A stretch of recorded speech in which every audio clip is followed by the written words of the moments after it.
¿Listo para viajar a Marruecos? En este vídeo vamos a analizar los 7 aspectos principales que tu moto debe tener para viajar a Marruecos.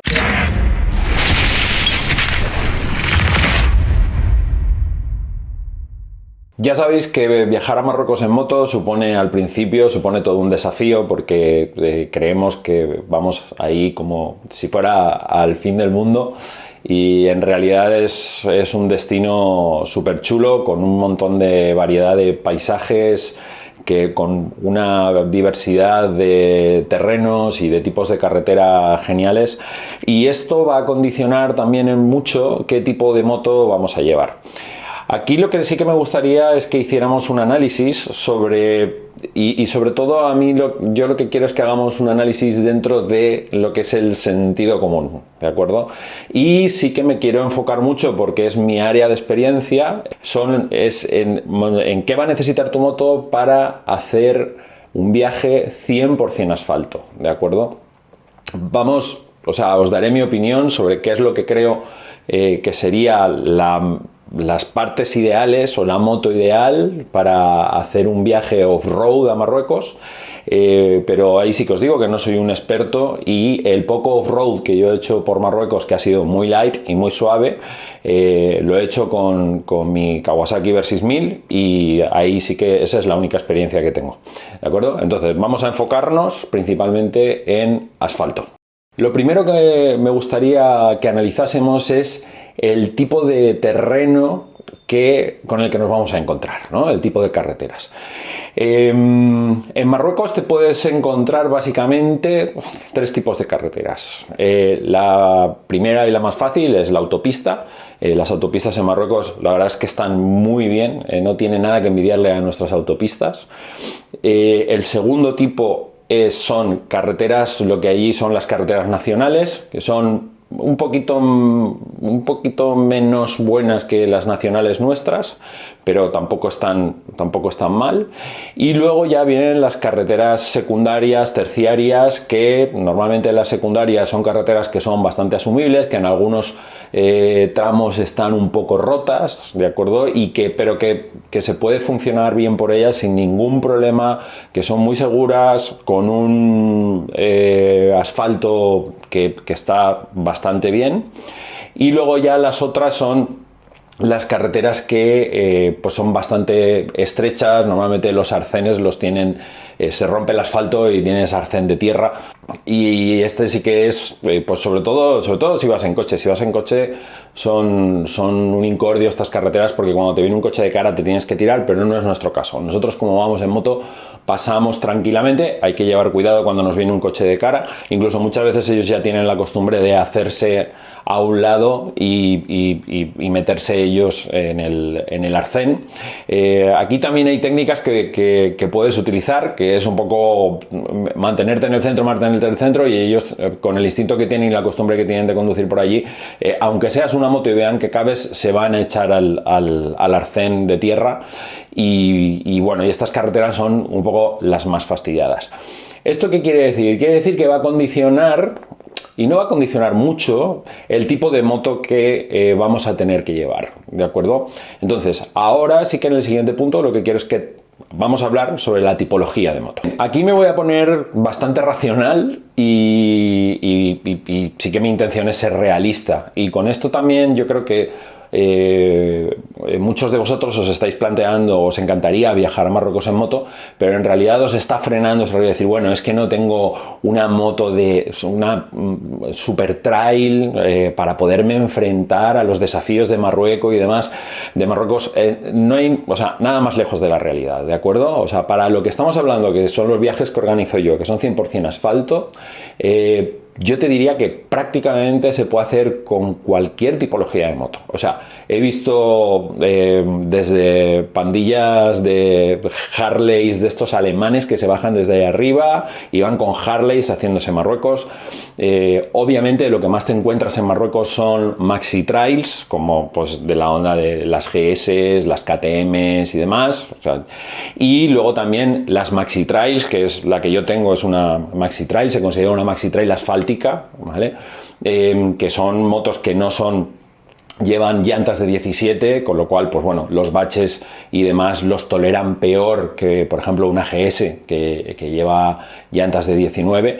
Y bueno, y ya no digamos KTMs o Tenerés o cosas así que llevan llantas de 21.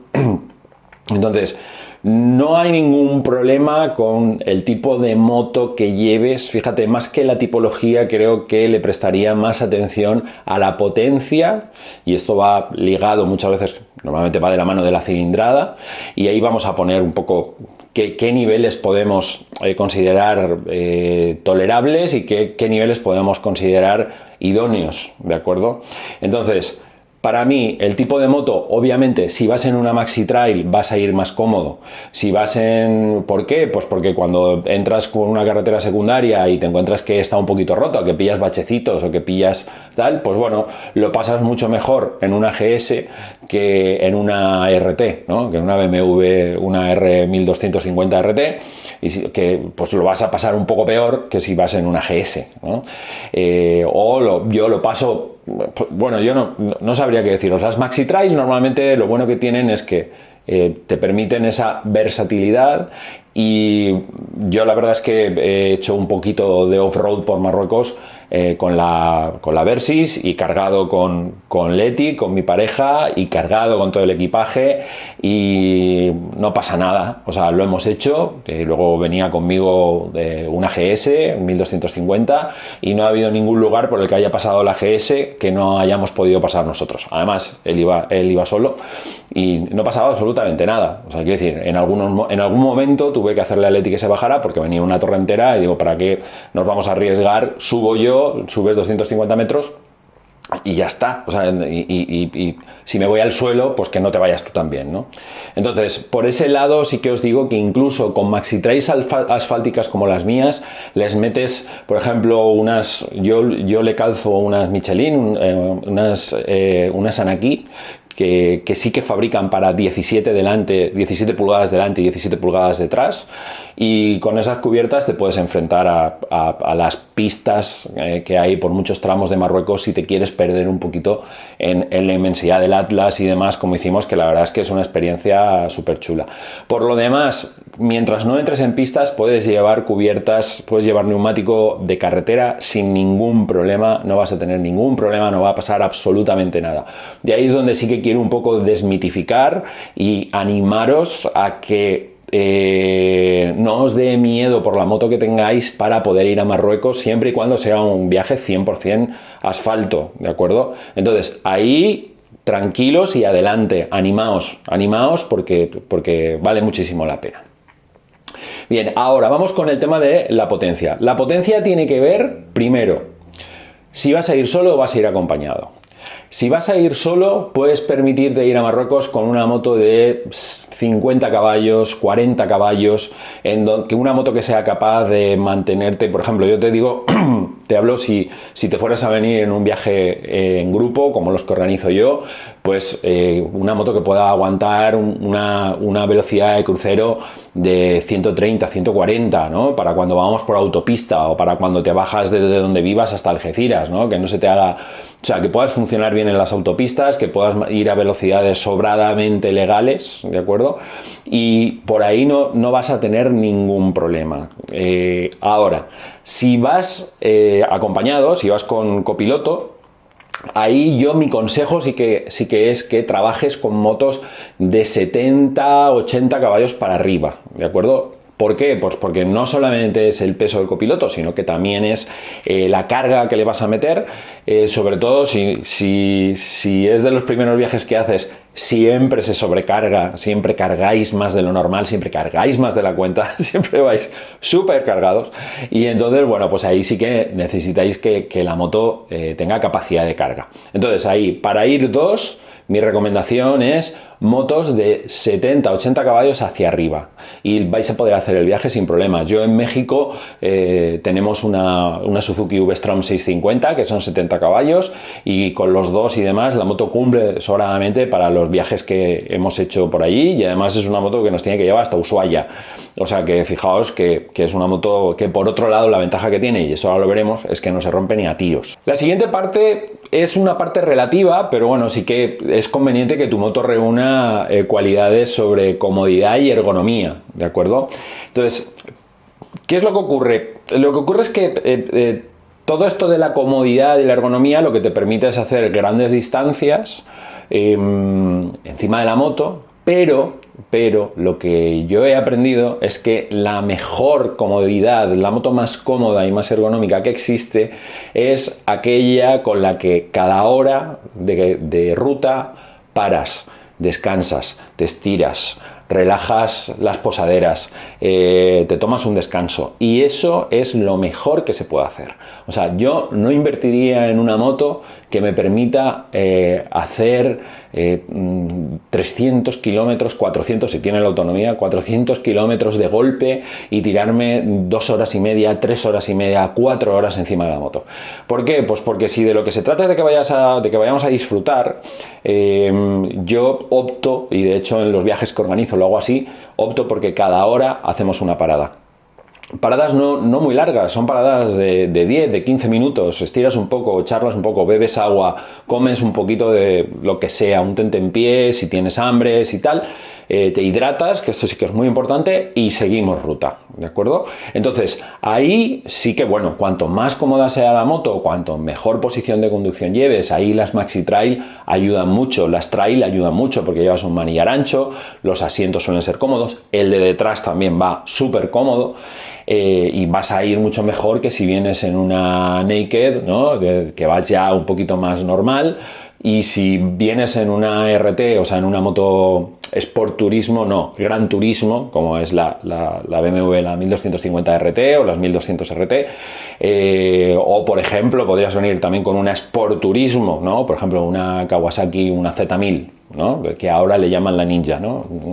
Entonces, con esa te lo puedes hacer perfectamente. El viaje a Marruecos es una moto que yo he tenido, una Z1000, y es una moto que para hacer tramos largos es cómoda, no es tan cómoda como una Maxi Trail, pero es cómoda, posición de conducción está bien. Y luego la parte del asiento siempre tiene solución, siempre puedes recurrir a tapiceros, que ahora hay un montón, en donde si quieres te lo puedes hacer más cómodo, lo que sea. Pero sobre todo lo importante es tener callo y parar cada hora. Esto es lo más importante. El siguiente punto es la capacidad de almacenamiento, y ahí he hecho antes una ligera mención. La capacidad de almacenamiento es importante, sí. Para un viaje de 10 días, 9 noches, como que ya es un viaje chulo para hacer a Marruecos, que es el viaje que hacemos nosotros, tampoco hace falta una cantidad de almacenamiento abismal, no es necesario, siempre y cuando sepas dosificar muy bien el almacenamiento. De hecho, ahí lo veremos en un vídeo que le quiero dedicar específicamente a qué equipaje necesitas para ir a Marruecos en moto y cómo administrar muy bien ese equipaje y con todo lo que se necesita y lo que es necesario, no los por si esto, por si otro. O sea, cuando empezamos a meter porsis en el equipaje, le estamos fastidiando. ¿Por qué? Porque al final, y esto lo tengo analizado estadísticamente, el 100% de mis clientes, de la gente que llevo en moto, reconocen que en sus primeros viajes solamente han utilizado entre el 40 y el 60% de lo que se han llevado. Les ha sobrado ropa, les ha sobrado calzado, les ha sobrado de todo, ¿de acuerdo? Entonces, yendo a la capacidad de almacenamiento, con que la moto le puedas meter 2 maletas laterales, bien sean tipo alforjas, bien sea maleta dura, no hay ningún problema. Fijaros, yo en la Versys las maletas laterales que llevo son de 28 litros, o sea, es poquito, ¿no? O sea, porque son maletas que son como muy estéticas, muy integradas no son los cajones estos que llevan las motos de trail, que esas son de Pues los hay de los que llevamos en la V-Strom que tenemos en México, esos son de 48, 46 o 48 litros, una barbaridad. Entonces, hay que haber de todo. Nosotros estamos acostumbrados a 2 maletas de 28 y un baúl, creo que es de 48 o de 52. Yo ya no llevo ni la sobredepósito, ya no la llevo. Ya he aprendido con el tiempo a prescindir de ella, y así cuando paro en los sitios no tengo que cargar con la sobredepósito y tal, o sea, cuanto más ligero se vaya, mejor. Y un poco lo que es necesario hacer conciencia y ser muy consciente de lo que verdaderamente necesito. Y si en algún momento se me olvida algo, a donde vamos a ir, de lo que se necesita allí, tienen, ¿no? Y eso pasa en todas partes del mundo. De lo que necesitas para estar en ese sitio, tienen. Vale, entonces, por ese lado, capacidad de carga, 2 maletas, un baúl. Quien no lleva baúl, porque hay gente que no le gusta baúl, porque no lo lleva, puede llevar un rulo de estos de 60, de 50, de 40 litros, y con eso la haces sin ningún problema. En cuanto al mantenimiento de la moto, ahí sí que también voy a tirar mano de lo que es el sentido común. ¿Mi recomendación cuál es? Mi recomendación es llevar motos, sobre todo ya cuando sales del contexto primer mundo, ¿no? Cuando sales del contexto europeo. Lo ideal para mí, aunque no lo hacemos, es llevar motos con la mínima electrónica posible. ¿Por qué? Porque cuando se fastidia un sensor, cuando se te fastidia cualquier tontería electrónica, en Marruecos va a estar muy complicado que te lo arreglen. Pero no solamente en Marruecos. O sea, a mí me ha pasado en Europa que por cuestión de que son vacaciones o de lo que sea, no te pillan la moto, no te tal, y te toca repatriar la moto. Entonces, tampoco tiene que cundir el pánico, porque si te pasa algo en la moto, que se te fastidia un sensor o lo que sea y la moto ya se queda caput, pues bueno, como con la carta verde funciona el servicio de tu seguro de moto, lo que se hace es que la moto se repatria. Y pues bueno, o bien tú continúas el viaje en el coche de apoyo, o hay alguno que viene solo y que se puede enrollar y te puede llevar, se buscan soluciones, ¿vale? Pero sí que es cierto que con las motos que llevamos, sobre todo unos más que otros, ¿no? O sea, por ejemplo, las motos ahora nuevas van cargadísimas de electrónica. Yo, una de las cosas que me gusta de la Versys mía, que no es que sea un modelo antiguo, es un modelo del 2019, pero la única electrónica que lleva es el ABS, el control de tracción, y luego lleva 2 mapas de motor. Pero cuando te pones con el tema este de las GS, que llevan sensores para todo, porque llevan todas las chuches habidas y por haber, ahí el índice de probabilidades de que se te fastidie la moto es más elevado. Eso no quiere decir que se rompan, pero sí que os digo que normalmente en los viajes que hago, si alguna moto da problemas, suele ser un sensor, porque los motores de ahora son irrompibles y están súper bien hechos y tienen una ingeniería que echa para atrás. Normalmente suele ser un sensor o una tontería que te coge y que de repente la moto no te arranca. Y si la moto no te arranca y te has fastidiado. Y resulta que es un sensor, muchas veces es el sensor del caballete, muchas veces es un sensor de un no sé qué, de un tal. Y ahí te ha fastidiado el tema, ¿no? Entonces, esa sería la principal recomendación que os haría, no para Marruecos, sino para viajes que ya te vayas a salir del contexto del primer mundo. Hablamos de Europa, hablamos de Estados Unidos, hablamos de Canadá, todo lo que sea salirse de ahí. Cuanta menos electrónica lleves y cuanto menos chuches lleves, más te vas a asegurar de que no vas a tener problemas. Y hasta aquí ya el final del vídeo. Espero que os haya servido de ayuda. Recordad que en ningún momento, en ninguno de mis vídeos pretendo sentar absolutos. No os fiéis de nadie que pretenda venderos la verdad absoluta, por mucha experiencia que tenga, y informaos todo lo que podáis de las múltiples fuentes y de las fuentes más diversas que podáis sobre los temas que os interesan, ¿de acuerdo? Esto es muy importante. Con esto ya me despido de vosotros. Si habéis llegado hasta aquí, muchísimas gracias. No os olvidéis darle al like, suscribiros al canal si queréis que sigamos en contacto y os interesan este tipo de temáticas, porque vamos a seguir haciendo vídeos que os ayuden a viajar más en moto, porque ya sabéis que en Estudio de Ruta lo que perseguimos es eso, lo que perseguimos es pincharos, ayudaros, acompañaros para que os animéis a viajar en moto. Recordad que la vida no espera, que no hay tiempo que perder, así que ojalá que nos veamos en la ruta.